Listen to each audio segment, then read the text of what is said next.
నా మీద కసితో నన్ను గాయత్రి కాదు అని నిరూపించడానికి ఈ రాధ పన్నిన కుట్రలో అస్సలైన నిజాలు తనకి తెలిసాయి. అంటే రాధ ఇలా చేస్తుందని నీకు ముందే తెలుసా గాయత్రి? తెలుసు నానమ్మా. ఈ రాధ నా గురించి తెలుసుకోవడానికి నేను చదివిన స్కూల్కి వెళ్ళి ఎంక్వైరీ చేసింది.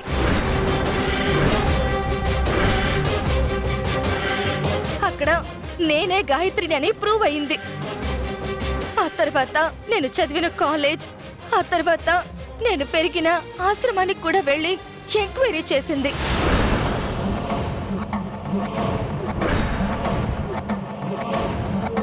తను ఎక్కడికి వెళ్ళినా నేనే గాయత్రి అన్న విషయాలు స్పష్టంగా తనకి తెలిసాయి.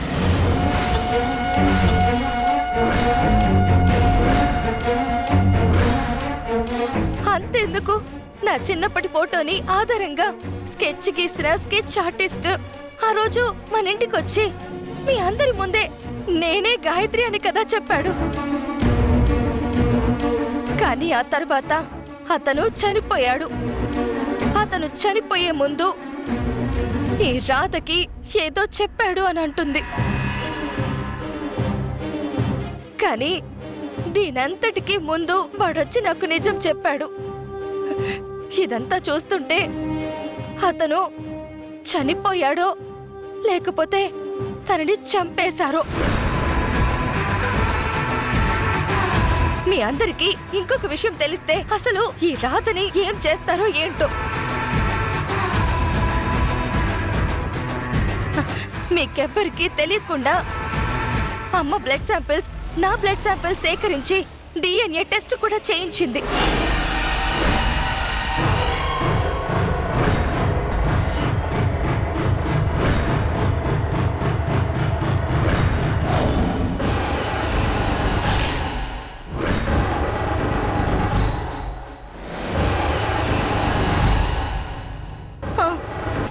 అందులో కూడా నేనే ఈ ఇంటి వారసురాల్ని అని రావడంతో నా మీద కోపం పెంచుకున్న ఈ రాధ నా పేరు మీదకి ఆస్తులు రానివ్వకుండా అనుక్షణం అడ్డుపడుతూనే ఉంది. కావాలంటే తననే అడగండి నేను చెప్పినవన్నీ నిజాలో కాదు అని. ఎంతకన్నా ఇంకేం కావాలి నేనే గాయత్రి అనడానికి? ఈ రాధ చెప్తున్నట్టుగా ఆధారాలేవీ లేకుండా నోటి మాట కాదు కదా కావాల్సింది.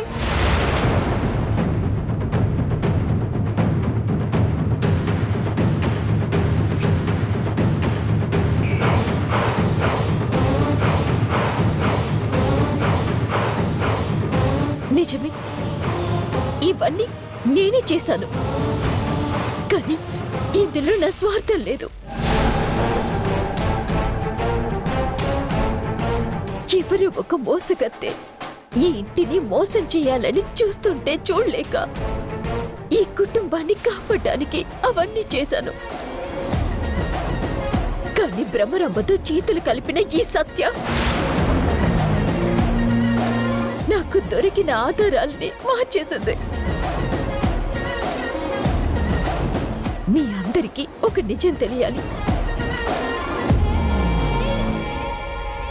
ఆ నిజమేంటో అందరికీ చెప్పేమంటావా చిన్ని?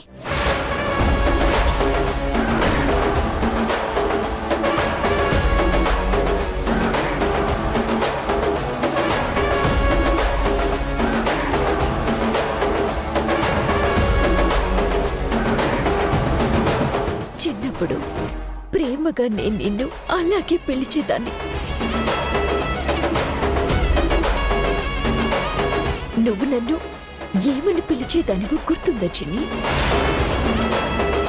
ఏంటి మర్చిపోయావా? నేను మీ అమ్ముని. ఈ రాధకి నా గురించి మొత్తం తెలిసిపోయింది.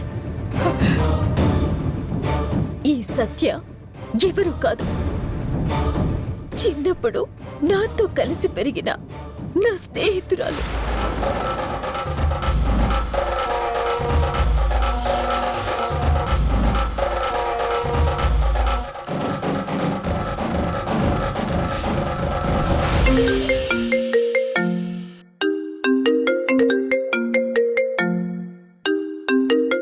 కాల్ చేస్తున్నారు? హలో ఫాదర్, చెప్పండి ఫాదర్. నీ ఫ్రెండ్ డీటెయిల్స్ పంపించానమ్మా. తను ఆశ్రమం నుంచి బయటికి వెళ్ళేటప్పుడు ఫోటో పంపించాను చూడు. మనోహర్, నా చిన్నప్పటి ఫ్రెండ్ ఫోటో దొరికిందంట. నా నంబర్కి ఫోటో పంపించారంట. ఓపెన్ చేయి.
Hello hello, father. తనేనమ్మా నీ చిన్నప్పటి ఫ్రెండ్ చిన్ని. నీకు తల్లిదండ్రులతో పాటు నీ చిన్ననాటి స్నేహితురాలు కూడా దొరికింది. చాలా సంతోషం అమ్మా.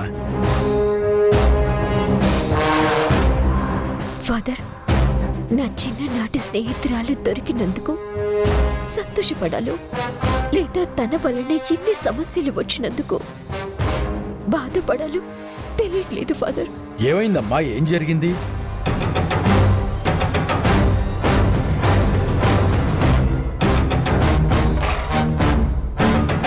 నువ్వేం బాధపడొద్దమ్మా. నేను వెంటనే బయలుదేరి వస్తున్నాను. చూసావా మనోహర్, దేవుడి లీలా. నేను ఎంతగానో ఇష్టపడి నా స్నేహితురాలు చిన్ని ఇలా దుర్మార్గురాలిగా నా ముందు నుంచుంది. అటేమో కన్న తల్లిదండ్రులు, ఇటు నా స్నేహితురాలు. ఈ ప్రపంచంలో స్వార్థం లేని ప్రేమే నిజమైన ప్రేమ. కానీ ఆ సత్య మనసులో అణువణువు స్వార్థంతోనే నిండుంది. మీ తల్లిదండ్రులకు కనపట్టం నీ బాధ్యత.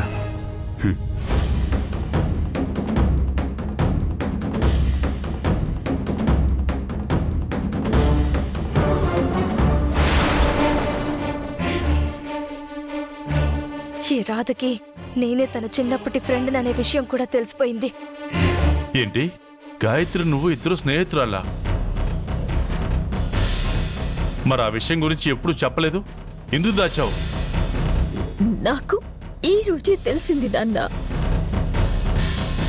నాకు తను చిన్నప్పటి నుంచి తెలుసు ఎంత స్వార్థంగా ఉంటుందో. ఓహో, చివరికి ఇలా కూడా మ్యానిపులేట్ చేస్తున్నావా? అయినా నేనే ఈ ఇంటి కూతుర్ని అని అనడానికి నా దగ్గర ఎన్ని ఆధారాలున్నాయి. నువ్వు గాయత్రి అనడానికి నీ దగ్గర మాటలు తప్ప ఏ ఆధారాలు లేవు.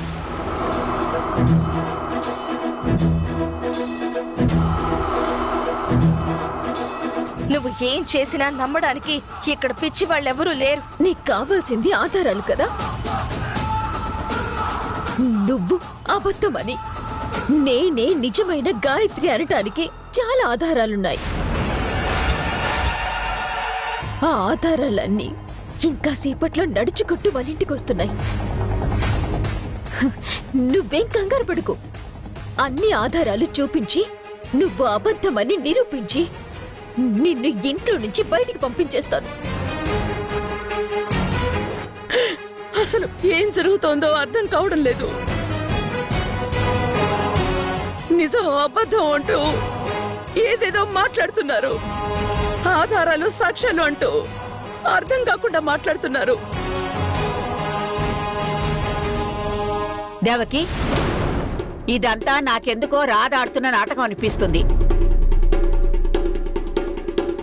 ఇన్ని రోజులు లేని ఈ ఆధారాలు ఇప్పుడెలా వస్తాయి? వస్తాయి. ఆ ఆధారాలు వచ్చిన తర్వాత నిజాలు అన్నీ మీకే తెలుస్తాయి. నన్ను నమ్మండి నానమ్మ. నన్ను అలా పిలవద్దు. నిన్ను నేను నమ్మట్లేదు. నువ్వు అంటున్న ఆధారాలు సాక్ష్యాలు వచ్చాక నిజంగా అవే నిజమైతే నిన్ను నా మనవరాలిగా నెత్తిన పెట్టుకుంటాను. అలా కాకుండా నువ్వు నాటకం అని తెలిసిందో నిన్ను చంపి నిలువున పాటేస్తాను. అలాగే మేడం. అన్ని ఆధారాలు వచ్చాక మీకు నమ్మకం కుదిరాక మిమ్మల్ని నాన్నమ్మ అని పిలుస్తాను.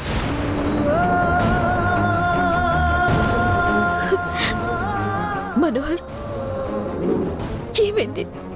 10 minutes రాదా, ఆధారాలు సాక్ష్యాలు అన్నీ వస్తున్నాయి.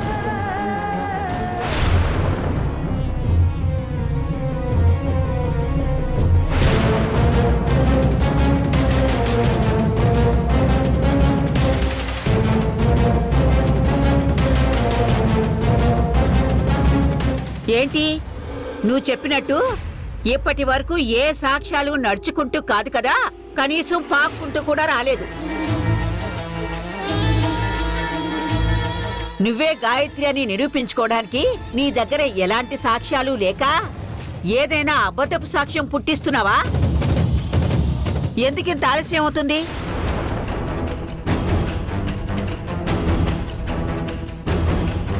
నానమ్మ, తను ఎన్ని అబద్ధపు సాక్ష్యాలు తీసుకొచ్చినా ఇక్కడ ఏవీ నిలబడవు. ఎందుకంటే నేనే గాయత్రి అనడానికి ఇప్పటికే బోల్డ్ ఆధారాలున్నాయి. అనవసరమైన అనవసరమైన టైం వేస్ట్ తప్ప. ఒక్క 2 నిమిషాలు వెయిట్ చేస్తే అన్ని విషయాలు తెలుస్తాయి. అంతవరకు కాస్త ఓపికగా ఉండు చిన్ని. ఎందుకంత హడావిడి? ఏ నిజమైనా నిలకడగా బయటికొస్తుంది.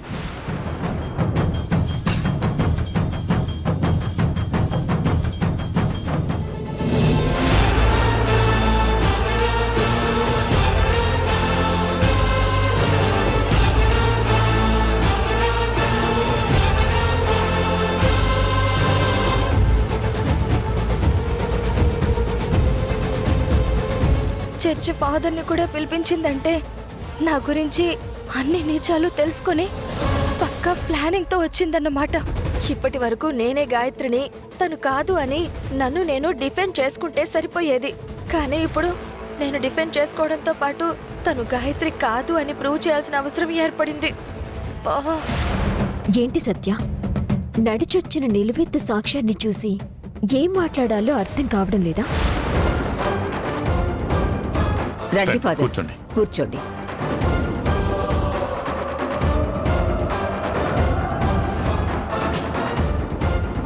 నేను రాధతో పాటే రావాల్సింది, కానీ చిన్న దెబ్బ తగలడం వల్ల కాస్త ఆలస్యంగా రావాల్సి వచ్చింది. పర్లేదు ఫాదర్. చూడండి ఫాదర్, మీరొక గౌరవప్రదమైన స్థానంలో ఉన్నారు. మీరా గౌరవాన్ని కాపాడుకుంటూ మీ మర్యాద దక్కించుకుంటూ నిజమేంటో చెప్పండి ఫాదర్. అబద్ధానికి కొమ్ము కాయకుండా నిజమేంటో నిర్భయంగా చెప్పండి.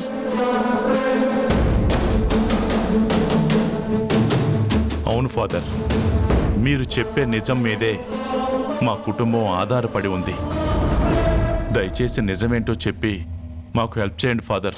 అమ్మా, నేను అనాథలైన పసిపిల్లలకి ఆసరా, భరోసా, ఆశ్రయం కల్పించి ఒక బాధ్యతాయుతమైన వ్యక్తిగా ఉన్నాను.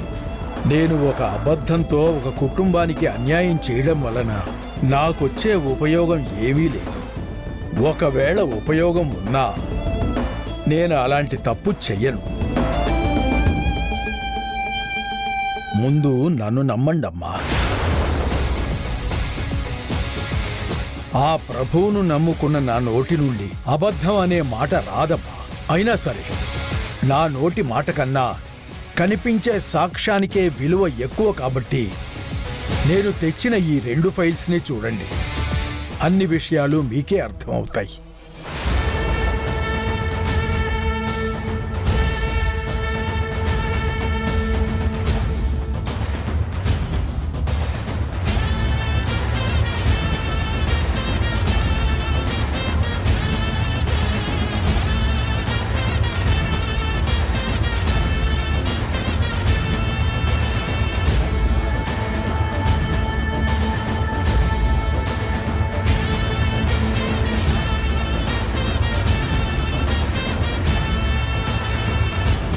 మొదటిది సత్య మా ఆశ్రమంలో చేరినప్పటి ఫైలు.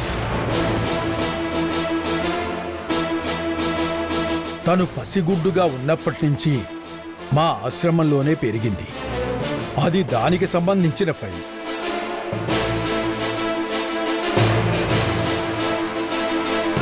ఇక రెండవది రాధ ఫైల్.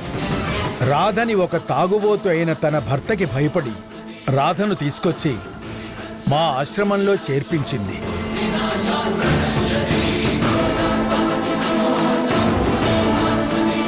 అది రాధకి సంబంధించిన ఫైలు. వీరిద్దరూ మా ఆశ్రమంలోనే పెరిగారు. సత్య మీ దగ్గర చిన్నప్పటి నుంచి ఉంది అన్నారు. మరి రాధ మీ దగ్గరికి చేరే సమయానికి తన వయసు ఎంత ఉంటుంది ఫాదర్? రాధ మా దగ్గర చేరే సమయానికి తనకు 3 సంవత్సరాల వయసు ఉంటుందమ్మా.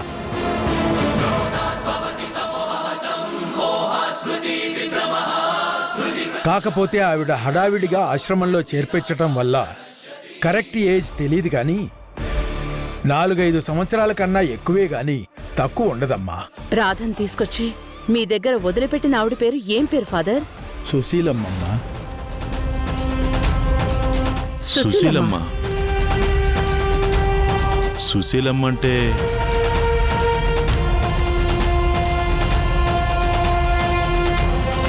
ఏం ఆలోచిస్తున్నావు దేవకి? ఇద్దర్లో మన బిడ్డెవరు? ఈ 2 ఫైల్స్ ప్రకారం చూస్తుంటే అసలు ఏమీ అర్థం కావట్లేదు.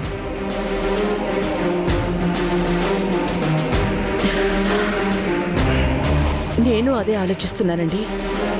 సత్య చిన్నప్పటి నుంచి ఆశ్రమంలో ఈ ఫాదర్ దగ్గర ఉందంటే ఖచ్చితంగా మన గాయత్రి అయ్యే అవకాశం లేదు.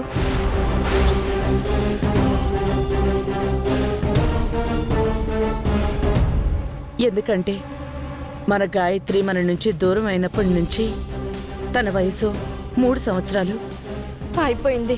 ఈ చర్చి ఫాదర్ రావడం, నా ఫైల్ ఇవ్వడం వల్ల నేను గాయత్రిని కాదు అన్న నిజం బయటపడిపోతుంది.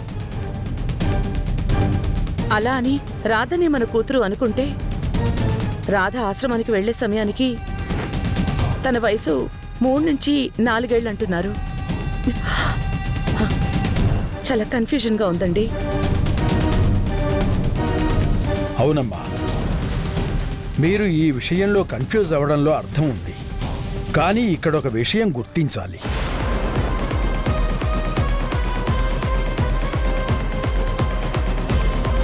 మీ దగ్గర నుంచి బిడ్డ తప్పిపోయినప్పుడు తన వయస్సు 3 సంవత్సరాలన్నారు. కానీ నా దగ్గరికి చేరేసరికి తనకి 5 సంవత్సరాలు. అంటే మధ్యలో మిగిలిన ఈ 2 సంవత్సరాలు రాధ సుశీలమ్మ గారి దగ్గర పెరిగింది.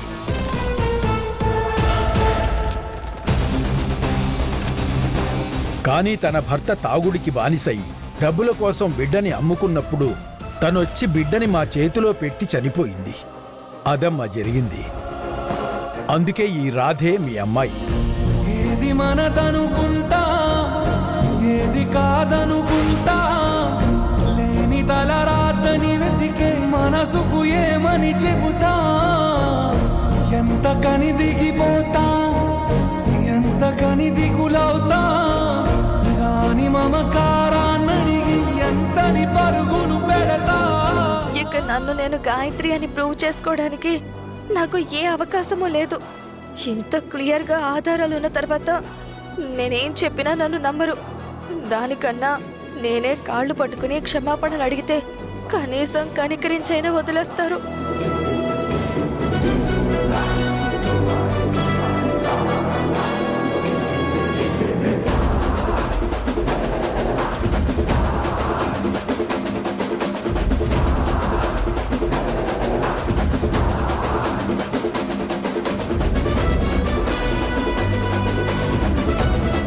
మీరెవరు? నా పేరు ఫాదర్ డానియల్. ఈ ఫాదర్కి నేను బాగా తెలుసు. ఎందుకు ఫాదర్ ప్రభువుని నమ్ముకొని ఇంత పాపం చేస్తున్నారు? ఇది ఎంత పెద్ద తప్పో మీకు తెలియదా? ఎందుకు అబద్ధాన్ని నిజమని నమ్మిస్తున్నారు?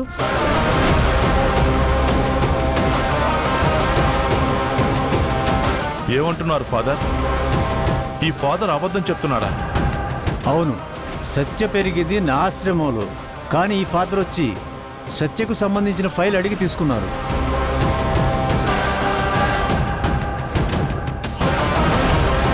కానీ సాటి ఫాదర్ అన్న గౌరవంతో అన్ని డీటెయిల్స్ ఇచ్చాను. కానీ వాటిని మార్చి తనకు అనుకూలంగా రెడీ చేసుకున్నాడు.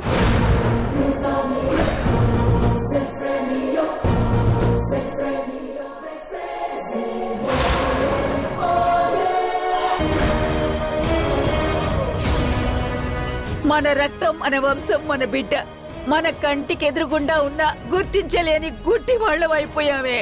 రేపు మన ఇంటి బిడ్డెవరో నేను తెలుస్తాను. అంతవరకు అందరూ ప్రశాంతంగా ఉండండి. ఎలా తెలుసుకుంటావు రేపటికి?